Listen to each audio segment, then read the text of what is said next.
Welcome to week 3. If you have gotten to this point without making a single boo-boo in your code, hats off to you. I seriously applaud you. But odds are that you probably have seen several errors in your programming work. In this segment, we will take a look at different types of errors and see some examples.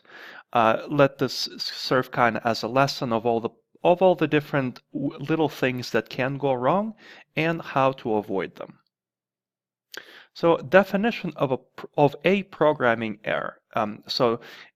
This definition covers all types of errors, and an error is a bug in the program that causes the program to do one of several things: to either terminate abnormally, simply crash, or behave incorrectly.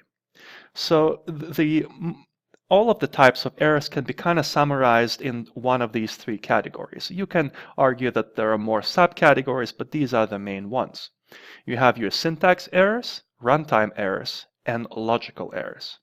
And as I point out here, the difficulty of debugging and fixing these errors, it grows very fast from top to bottom. Syntax errors are trivial to correct, while some logical errors can be vicious and very stealthy. So what's a syntax error? As the word suggests, syntax meaning most of the time grammar. So it is not a error in your English grammar as you write your variable names in Python programs, but it is an error in programming grammar. And here are some examples. Misspelled variables and function names, but not when you declare them, but when you call them. So you declare it as something and then call it as something else, and all of a sudden you get, oops, that is not defined. I don't know. Python says, I don't know what you're talking about here. Incorrect format in selection and loop statements, and we'll get to loops later. Missing colons, for example, in function definitions, if you miss a colon, Python is going to scream at you.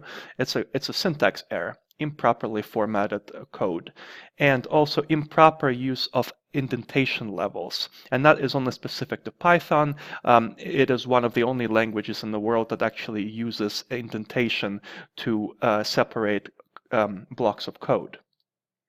So let's take a look at some examples of syntax errors, and I highlighted the issues in red. So here we have variable var gets the integer value 1337. And here we go to print that value, but we fat finger it, and if you take a look at your QWERTY keyboard, the S key is very close to the A key, and here you fat finger instead of var, VSR. Python will say, I don't know what VSR is, you never used it before, that's an error. Here you define a function called func_test, but and it has a return statement, but then when you go to call it, you instead of func_test, you mislabel, you mistype the function name, right? And all of a sudden it says, I don't know what function test is. You haven't defined it. So not defined once again. Here is a similar example as over here. Here you did spell var correctly, but the print statement must be lowercase. Python is case sensitive, and you can't just flip casings of certain reserved functions and words. So print uppercase is in fact not defined because it's not a thing. It's supposed to be lowercase. In this example, you define func_test, and it takes two parameters, param1 and param2.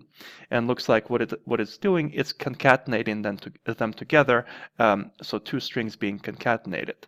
But when you come to call this function, you pass only one parameter and you omit the second parameter. Unless the parameter is defaulted, and we'll get to that later, you cannot omit them. And here the error is this function is defined but with two parameters, and you're missing one for param2. That's a syntax error. Next, you want to print this statement. The month of August has, and then you concatenate the number 31, and then days. The error is you can't concatenate strings and integers. Python here is confused. These plus signs, do you want me to do arithmetic addition or string concatenation, because notice this is a string, as is this, but 31 is not being cast as a string. It is here as an integer, and you can, as the error suggests, that is syntax error. You can't do that. Let's see what is wrong here. Here, the main function has two print statements. This prints, I am properly tabulated, and there is a tab here. And this one, as opposed to tab, looks like it has 3 spaces. That is not the same as tab, so what it's saying is that the indentation levels do not match, and that is a syntax error. Here, as I mentioned, somebody forgot to put the colon at the end of the function definition. Therefore, it is not a valid function definition. It's an error. Python says again, I don't know what you mean by this. And here is a very common one. A lot of beginners make this mistake. So here there is this function that takes x as parameter, and depending on what x is, it either prints x is 5 or x isn't 5. Unfortunately, this is not a comparison. It's a single equal sign, and that is an assignment. What follows the if statement must not be an assignment. It has to be a comparison. If this was 2 equal signs, then there would be no issue here. However, that is not the case. Okay, runtime error is a bit more vicious than syntax. With syntax errors, your program doesn't even begin to execute. Before the program executes, Python interprets the code in your program. If there is any syntax errors, the program doesn't even begin to run. Python simply will tell you, you got issues, go fix your grammar. Runtime errors are a bit sneakier. They occur when so the code is perfectly well formatted, it is valid code, but they occur when you ask a computer to do something the computer is unable to do reliably. A very, very common example is dividing by 0. You can have perfectly normal division, but there is one time when you should not be dividing, and that is when your divisor is in fact 0. Another also common example, you're trying to open a file or read data from somewhere where it does not exist. And here's an example of division by 0. So we define this function divide, takes 2 parameters x and y, and it returns the division of x and y. Now there's nothing wrong with the logic of this function. This is valid division.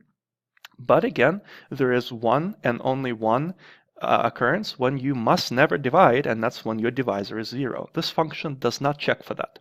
Now note that there is no issue with this first statement, and you do get this answer 2.0. 6 divided by 3 is 2, right? So the code executes okay. But when you have 7 divided by 0, it says you have an error, a 0 division error. You can't divide by 0. So that function should have done something to check what is being divided. By far, the most vicious and sneaky kind of error is a logical error. At this point, there are no grammar mistakes in the program. And also, nothing like this kind of crash, this would cause the program to crash. Nothing would cause the program here to crash or terminate abnormally. However, logic error is a design error. And that means your logic, how you go about getting a solution, is flawed. Here are some examples.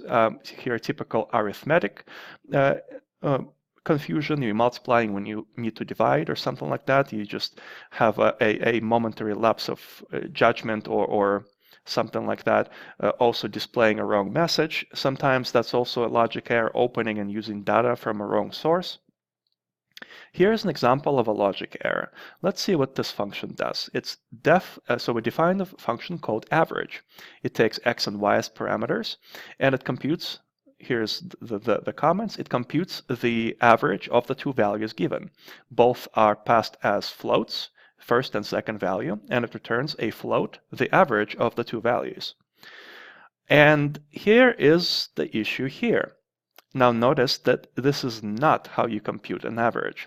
Knowing the order of arithmetic operations and the precedence of order of operations, we know that division happens before addition. So if we were to execute this function with inputs of 4 and 6, so 4 and 6, you know the average of them is 5, right? 4 plus 6 is 10, by 2 is 5. However, it's not what's going to happen here. First, 6 is going to get divided by 2, giving you 3, and then 4 is going to be added to 3, giving you an incorrect average of 7 instead of 5. Again, notice there will be no errors here, but the output will be incorrect. It is not what you expect. Now, if you think that experienced programmers do not commit these kind of blunders, you couldn't be more wrong. As a programmer, no matter if you code all your life, you will never, ever, ever stop making mistakes. Now, truth be told, the types of errors that you get, that you commit as an experienced programmer is not quite the same as the mistakes you make when you're a beginner programmer. For example, experienced programmers don't make as many syntax mistakes, but they still make logical mistakes all the time. And maybe they don't make as many runtime errors because, well, in the following lecture we will see how we can possibly handle, not avoid, but handle runtime errors. But again, it's worth noting that you will never be done making mistakes and errors, so don't ever get discouraged or disappointed that you are making these. As you program more and more, and as you get more experience, you will make less and less errors, and you will learn many lessons along the way. But you will never be error-free. And yeah, so that's just the way it works. We all make mistakes, and we're all human.